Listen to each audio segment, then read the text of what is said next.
Hello guys, welcome back. Now today, we're going to be talking about the Washington Capitals and the possibility that they can win the Stanley Cup to back-to-back years. The Capitals have won the Stanley Cup in 2018. It still hasn't really set in yet, but they have won, and it's amazing. It's great to see the whole team winning it finally, and for them to Washington to finally have a cup. But they win the 2018 Cup, and of course, they got a real possibility of repeating again. Now, of course, the most famous team so far in the last few years to win back-to-back rings was the Pittsburgh Penguins, and that was the last team to do it in 2016 and 2017 against the San Jose Sharks and against the Nashville Predators. And the Washington Capitals, of course, coming off of this Stanley Cup win, have a very great chance to do it again. Now, we've seen a lot of shakeup, a lot more shakeup than, a lot of Stanley Cup winners go through. We saw Barry Trotz just because the money wasn't there. It was purely a business decision. And then Todd Reirden, their former assistant coach, being headed up as their new head coach. So they've had, especially in that coaching department, a lot of shakeups and a lot of moves.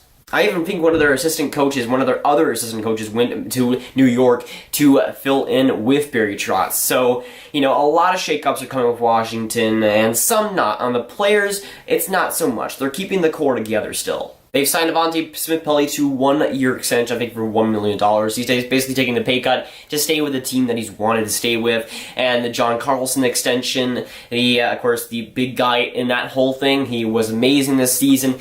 I haven't put really my thoughts in that section extension, so I might as well do it now. It's an okay contract. 8x8 is what he was probably going to get in the free agent market. So it's about what he's going to get. It's an overpayment for sure. I don't think that he's worth $8 million, but we'll have to wait and see for that. He's a good player, just not an $8 million guy for me at least. And then, of course, we got the Michael Kempny 4-year extension, which is definitely a good one for Washington. He was really an underrated guy throughout the whole playoffs, a really good top 4 guy for them. And, of course, he was from Chicago, getting traded to them. And he was really fantastic with the Washington Capitals, very underrated both offensively and defensively. And a 4-year extension, he played fantastic. He definitely deserves that. Now, of course, as I said before, they got rid of Barry Trotz, or Barry Trotz got rid of them, and then they signed or hired Todd Reirden as their new head coach. And then they do that Grubauer and Orpik trade, getting sent to Colorado. Basically a cap dump to get rid of Orpik, which was a smart decision for them. But Grubauer as well, being sent to Colorado, is going to be a big piece for Colorado. So they're not going to have that strong backup that they've had this past season. Remember, Grubauer started the first 2 games in the playoffs versus Columbus, and then Holtby took his job again. So Grubauer was a solid goaltender for Washington, and they definitely used him a lot during the season, so that's going to be a thing that won't be there for Washington next season. They won't have that backup plan, at least not yet. They have Phoenix Copley apparently as their future backup, and apparently that's what they're sticking with. That's going to be a little bit of a warning sign to see if Phoenix Copley is ready for that, but if he is, that'll be good for them, but they won't have that solid backup option that they had in Grubauer this season. They just can't cut it that way. And they still got a couple of guys to sign in this offseason as well. Of course, they got the big one in Tom Wilson, who hasn't signed yet, but they're looking to have a long-term extension for him, so he's probably going to be back on the team next season. And then you got Madison Bowie, who played in the AHL this season, was I think he was an NHL scratch for a lot of the time. He's a very solid guy and probably their best prospect in the pool right now, so he's very solid. They're going to look to extend him too. And to me, what Washington was able to do throughout the playoffs was amazing. They were able to get through Pittsburgh, Tampa, Vegas. I mean, those 3 teams are dominant teams and arguably some of the best teams in the NHL. So Washington was able to get by the best to be the best. And that's what they needed to do to really excuse the haters, just excuse all the guys that hated Washington. They beat the best to become the best. You got to respect that. But with Washington, that sets really high expectations for next season, where they might not be too much of a different team, but they might be a declining team. Alex Ovechkin is still going to be a beast, but he's going to be at age 32/33 for next season, so he's not getting any younger. He's still going to be fantastic, but he's getting older, and that core is getting older. They have a lot of young guys that will help, and that's what they were doing throughout the playoffs. They got a lot of young guys that chipped in, but the old guys are going to start to cycle through. So, this might be a declining year for some guys, some rising up for others, but I feel like there's some key guys for Washington that they depend on that might not play as well as they and had hoped throughout the playoffs. And to me, even though they won the Stanley Cup, they're not my favorite to win it next season.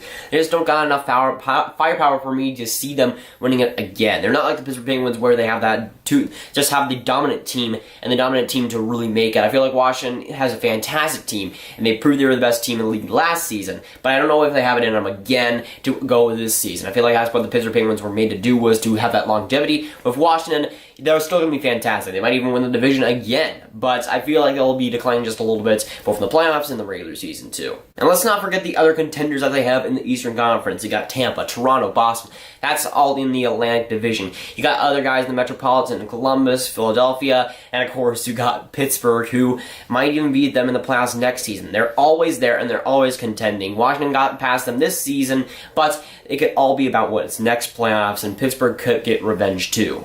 I haven't even talked about the Western Conference yet. There's a ton of contenders, a ton of teams that could really make a strong case for themselves for the Stanley Cup next season, and they got a lot of competition. Washington, there's a lot of good teams in the NHL right now, and Washington is one of them, but they're going to have to step up their game if they want to keep contending, if they want to really get far again in these playoffs. Tampa is hungry for blood, hungry for that cup after they deserved it for a while. Toronto is that up-and-coming team. Boston is always there. They're always contending, and of course the Pittsburgh Penguins are always there to try and beat the Washington Capitals. So it's not going to get any easier for them, and I feel like they still have a very long road ahead of them to win the Stanley Cup back-to-back years. But of course, the same core is still here from last season. They still got all their guys. They still got all the guys that really helped them throughout the season, last season, and the playoffs. It's just about keeping that core and, being a little bit more prepared for next season. It's going to be really telling to see how those big guys keep performing, if they can keep performing, if their older guys, still stay on the top of their game.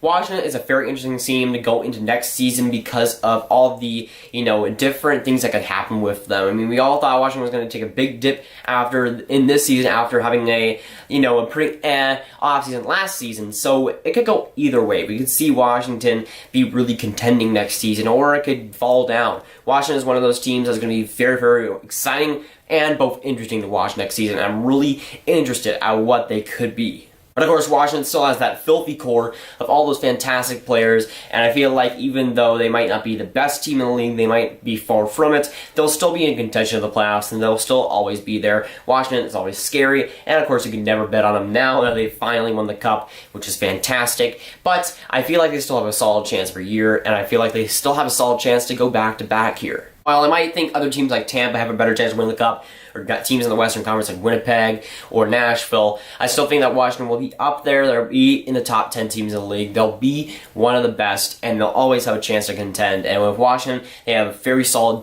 chance next season. It's all about getting past, and what they were doing this season was really remarkable. And keep doing what they did this season in the playoffs, I have no reason to feel why they can't get back to the Cup and possibly win it too. But with Washington, it was fantastic to see them finally win the Cup, and if they do it again, that'll be exciting as well. Havlicek gets 2 cups, I mean, why not? It's fun to see them get success, and some real success, and it'd be nice to even see them go back-to-back. They really do deserve it, and that team definitely does. They have the firepower, they have the talent, and they can definitely do it. And while it may be hard, it may seem impossible, Pittsburgh has shown that they were able to do it, and I can't see why Washington can't. So that's going to do it for you guys. You're going to make sure to like and subscribe. Tell me below what you think of the Washington Capitals. Can they win the Cup back-to-back years? Do you see them doing it? I'll see you guys later. Goodbye.